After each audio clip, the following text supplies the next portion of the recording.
Okay, we're ready to hit the road. Yeah, well, after that we ended. I had to go back to my job, so to speak, and everything was going along fine. And 64, and I was 64 at the time, so started looking at the retirement thing, and we started making short trips with the RV, and it got to be closer and closer, and then about 64 and a half, I said, that's it, and I went ahead and did the filing. And at that point, we decided we wanted to do some traveling and just start going cross country. We didn't have to worry about, when we got to get back or that kind of thing.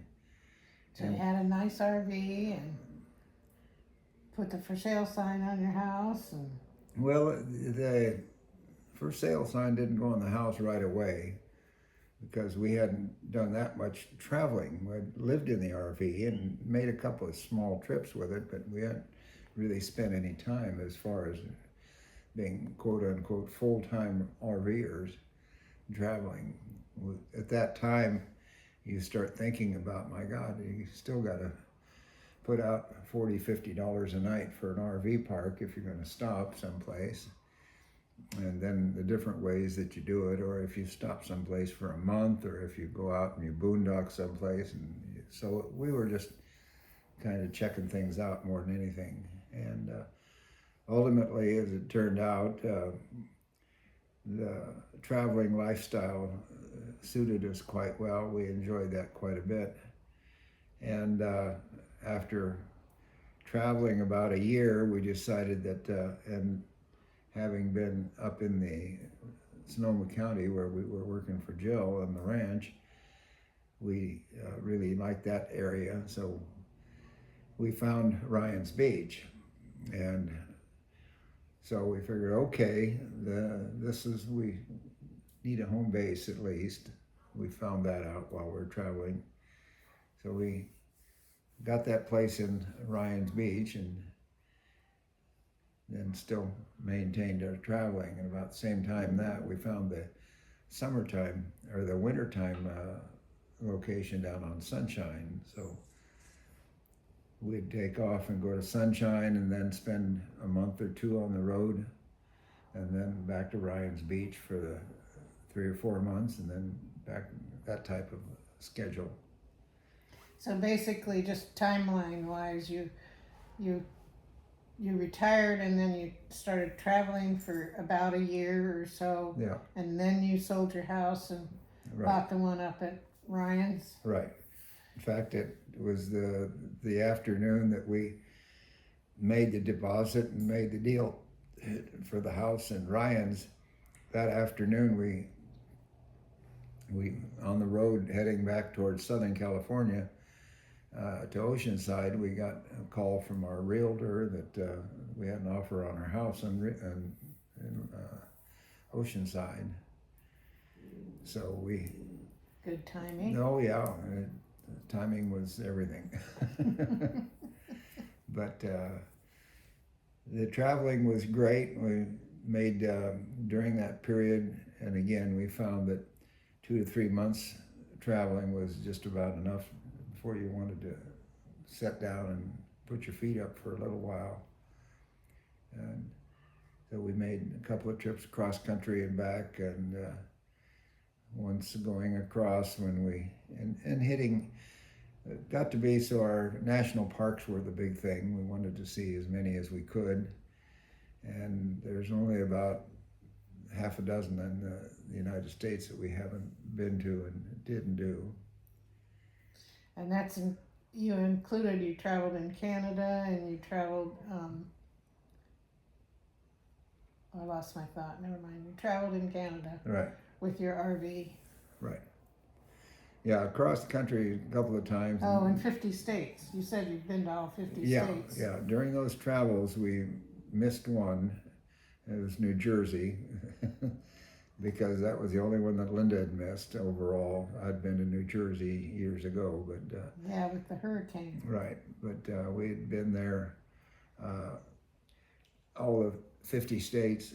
We had, like I say, traveled from British Columbia across into Alberta and Saskatchewan, and then down south into the northern tier of the U.S.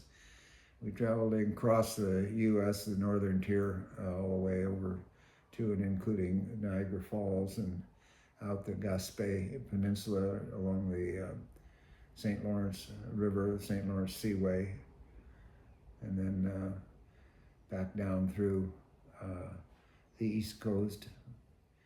And we had been in the eastern New England states when Joey was born.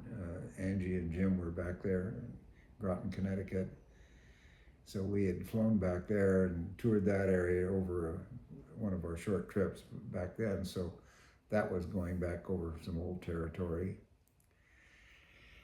But we ended up going through doing one of our last cross countries. We went across the southern tier and into North Carolina, where our granddaughter Andrea was with her first husband. He was in the Marines back there. And anyhow, we got into a hurricane there. Tornado. Right, a tornado came through while we were in North Carolina. In your RV? Well, we, at that time, that day, we had gone over we had parked the RV at the RV park, and we had driven into town. I'm trying to think, it was Jackson? Whatever, anyhow, it's the town right there at the Marine base, North Carolina. And we were at, and her husband at that time was off on duty on a ship that they'd done they're out on, doing a short tour that. Mm-hmm. But so we were there with Andrea and her dogs, and we had our dog with us, and we got all the warnings and everything else. We ended up sitting in the bathroom. At that time, we were all the way there, hunched over with the dogs and everything. In her apartment or house? Yeah, in her little duplex that they were living in. And the lights were flickering on and off and so forth. And we left the TV on in the front room where we could hear the guys talking about, well, this is where it's moving now and such, and over on this part of town and that part of town and so forth. And the noise was going on. It wasn't real serious, so we figured we were pretty set.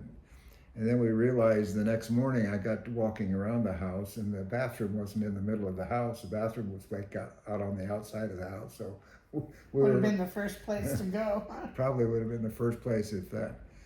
But anyhow, the tornado had pretty much wiped out. We went on base the next day, and there were several locations that were just really wiped out where the tornado had gone through. Oh, wow. Through the town. But anyhow, on up through the East Coast, up the Outer Banks and so forth, and met up with our friends Steve and Dee Dee Gustafaro. He and her were managers at the skating rink in Lancaster at one time. And anyhow, that's where I fell off the ladder, or I should say was knocked off the ladder and fell face first into the rock garden. Oh. That's where I got this part. Oh, I thought that was from the rock throwing when you were a kid. No, that's over here on this side. That's where I learned that egg skin is good for pulling skin together, you know. Oh. I'll tell you that story sometime. But anyhow, they fell off the ladder. Yeah. Did you hurt your face anywhere, or was just your head? Just my head. I went face first because Steve. Got kind of a scar there. Yeah, that's it. And it from here down to my eyebrow was. Did you cry? No, I didn't. Did you go cry. get stitches? Oh yeah, I went in, got stitches and so forth. Oh, Jesus. Yeah, she worked on me. In fact, it was a doctor that did the whole thing. And, you got big open wounds with lots of blood. They take you right in. You don't have to do much waiting. Yeah, blood. Your heads bleed a lot. Yeah. But no, she sewed it all up inside and then had to sew it up outside. So anyhow, we were on the road, so how do we get these taken care of? She says, oh, there's nothing to it. You just go ahead and you just snip it right here, and then you just take a tweezers and you pull it. So Linda learned how to do that. But that was, and then we came back through across the country there. But it's, you're traveling and the different places you stop and so forth, and they're all memorable and so forth, but you don't really have a chance to build any real memories of the location, Yeah, if you don't stay for any length of time. Yeah, exactly. Yeah. But did you visited friends and family all along the way too, so that's a big part of it. Oh, sure. Traveling. But there's not much for us between the East Coast and the West Coast. There's a whole lot of area in between where you just keep moving. It's flat. But so any other memorable stories from those travels? Not really. You and Linda continued to get along really well. Or what did she tell you? She says that all of the planning, the direction, and what we're going to do, and how we're going to go, and where we're going to spend the night, is I get to do that planning, and she gets to complain. That was her comment. There were several stories on our travels. Something about that trailer that either the springs were not originally designed right or designed strong enough or what, but I had to replace this in the midst of traveling, like out in the middle of nowhere, 3 different times to replace the springs. Oh. And one of those back in New York and Pennsylvania, stopped at a traveler's kiosk. What do you have where the travelers show up and at the truck stops? No, where they have the special information booths and so forth. Oh. Anyhow, we stopped. Tourist, yeah, exactly. And we pulled in there, and I noticed the trailer sitting funny. It looked like, what the heck here? And I got to looking underneath, and sure enough, the spring was broken. So the people there gave us an address of a RV place. We went back to check it out, and I pulled in there, and they said, yeah, no problem. We can go ahead and schedule you in here in about 2 days, 2.5 days, 3 days. And then it'll take us at least a day, maybe 2, to get them fixed. And I said, well, can we stay in our RV here? Oh, no, you can't stay in our RV here. No, we just have to go rent a room someplace? Yeah.